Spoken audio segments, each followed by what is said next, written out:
जब माता कुंती को पता चला कि पांडवों और कौरवों में प्रलयकारी युद्ध होने वाला है, तो माता कुंती ने सोचा कि कौरवों के पास कई अछूती सेना है और मेरे पुत्रों यानी पांडवों के पास कोई सेना नहीं है। यह युद्ध मेरे पुत्र कैसे जीतेंगे? तब माता कुंती अपने ज्येष्ठ पुत्र कर्ण के पास जाती है। तो कर्ण अपनी माता कुंती से क्या कहते हैं जानते हैं इस छोटे से वीडियो में। वीडियो को अंत तक पूरा जरूर देखिए। पांडवों की माता कुंती बहुत दुखी थी। भीष्म, द्रोण और कर्ण की अपार शक्ति का सामना उनके पुत्र कैसे कर सकते थे? चिंता से व्याकुल होकर कुंती गंगा के किनारे पहुंची, जहां कर्ण प्रतिदिन की तरह संध्या वंदन कर रहे थे। कुछ देर बाद उसने आंखें खोली और पांडवों की माता कुंती को सामने देखकर हैरान रह गया।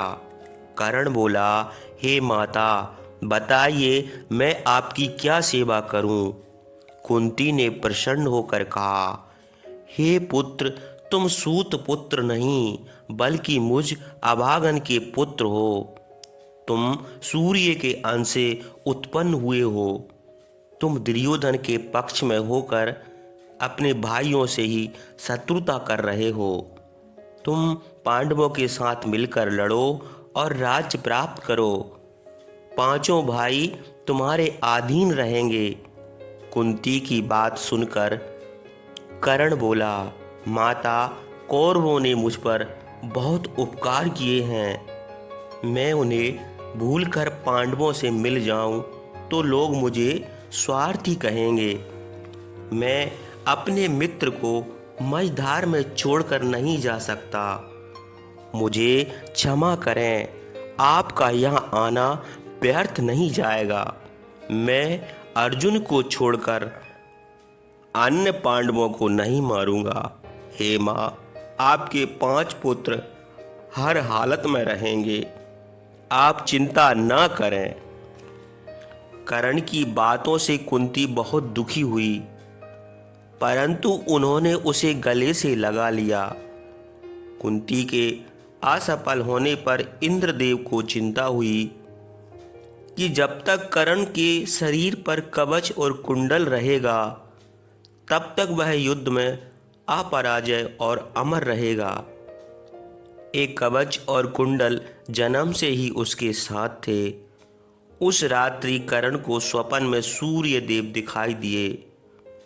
उन्होंने कर्ण से कहा, इंद्र तुम्हारे कुंडल और कवच मांगने के लिए आएंगे, क्योंकि इन दोनों के कारण ही तुम्हारे जीवन की रक्षा संभव है। कर्ण बोला, प्रतिदिन दान देते समय यदि कोई मुझसे मेरे प्राण भी मांगे तो मैं मना नहीं कर सकता। सूर्य देव ने मुस्कुराकर कहा, कवच और कुंडल के बदले मैं इंद्र से शक्ति बाण मांग लेना। इसके बाद कर्ण का स्वप्न भंग हो गया। प्रातः कर्ण दान कर रहा था। उसी समय इंद्रदेव एक ब्राह्मण के भेष में वहां आए। कर्ण के पूछने पर इंद्र ने कहा, मुझे दान में तुम्हारे कुंडल और कवच चाहिए। कर्ण ने समय गवाए बिना अपना कवच और कुंडल उतार कर दे दिया। इस प्रयास में उसके शरीर पर घाव हो गया। कर्ण की उदारता से प्रभावित होकर इंद्र ने उसका घाव ठीक कर दिया और एक दिव्य शक्ति बाण दिया, लेकिन इसका उपयोग वह युद्ध में सिर्फ एक ही बार कर सकता था। मित्रों, अब आप जान गए होंगे दानवीर कर्ण की महानता, जिसने अपने प्राणों की परवाह न करते हुए माता कुंती को 5 पुत्र जीवित रहने का वरदान दे दिया। और कर्ण जानते हुए कि मैं अपने कवच कुंडल दान में देकर मृत्यु को गले लगा रहा हूँ, फिर भी उसने इंद्र को अपने कवच कुंडल दान कर दिए। कर्ण दानवीर के साथ साथ एक महान योद्धा भी था। अगर कर्ण चाहता तो युद्ध का पाला दुर्योधन की ओर कर सकता था, लेकिन वह जानता था कि यह युद्ध धर्म और अधर्म के बीच लड़ा जा रहा है।